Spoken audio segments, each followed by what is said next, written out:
Support for Labor has slumped to its lowest level since before the 2022 election, according to Newspoll. Heading into the final sitting week of the year, Labor's primary vote has dropped 4 points to 31%. The government still trails the coalition, whose primary vote, though, lifted 1 point to 38%. On two-party preferred, though, it's locked, dead even, 50-50 for the first time since June 2021. But as preferred Prime Minister, Anthony Albanese still maintains a strong lead over Peter Dutton. Let's go to Canberra now. Joining us is the Shadow Immigration Minister Dan Tehan. Dan, what do you make of that result from Newspoll this morning?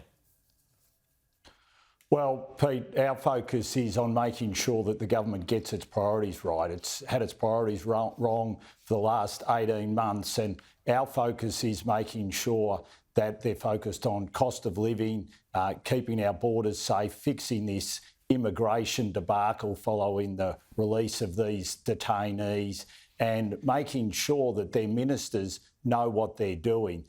They seem to be completely lost. They seem to be completely leaderless at the moment, and our focus is very much just going to remain on addressing the issues that are important to the Australian people. One of those issues, national security. Dan, new legislation up this week that gives judges the power to strip terrorists of their dual Australian citizenship. Are you inclined to support that? Well, we've been asking for this legislation to be brought forward now for over a month. We want this issue fixed, and we'll work with the government on it. We also want to make sure that the government knows what it's doing when it comes to these detainees. There is now over 140 hardened criminals out in the community, including child sex offenders, and we still do not know whether they are being monitored, whether they're wearing ankle bracelets, and it seems that there is legal uncertainty around this. We've seen reports out of Western Australia that they aren't being monitored there because of legal uncertainty, and the government has to give us clean answers on this.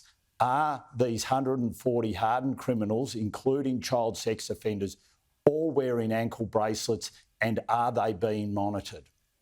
Just one more on the dual Australian citizenship. The government trying to pin this on Peter Dutton following the imminent release of the convicted terrorist Abdul Ben Brika. Do you accept that it was wrong, that he got it wrong? No, the process that was worked through was a bipartisan process. It was done through the Intelligence and Security Committee. It was worked through by senior members of the then government, then coalition government, and senior members of the Labor Party. We put in place that legislation. It went through the Parliament with bipartisan support. Now, the court made a decision years later. Now we have to make sure that we update the legislation, and we've been calling on the government to do it. The problem with this government is they're always looking to play politics and not do their day job, like with these detainees. We've got senior ministers out today saying that these detainees, including child sex offenders, are being monitored, yet we have had no assurances whatsoever that they are all being monitored. I just say to the government, stop playing politics and do your day job. OK, just finally, Dan, I know you've got to go. Dave Sharma, he's back. Your thoughts on his return, this time to the Senate? Well, he'll walk into the Senate as someone with vast experience when it comes to foreign policy in particular, but also having been a member of the House. He'll make an immediate contribution, and I really welcome Dave coming back to the Parliament. His skills, his background and his knowledge will really add to the Senate.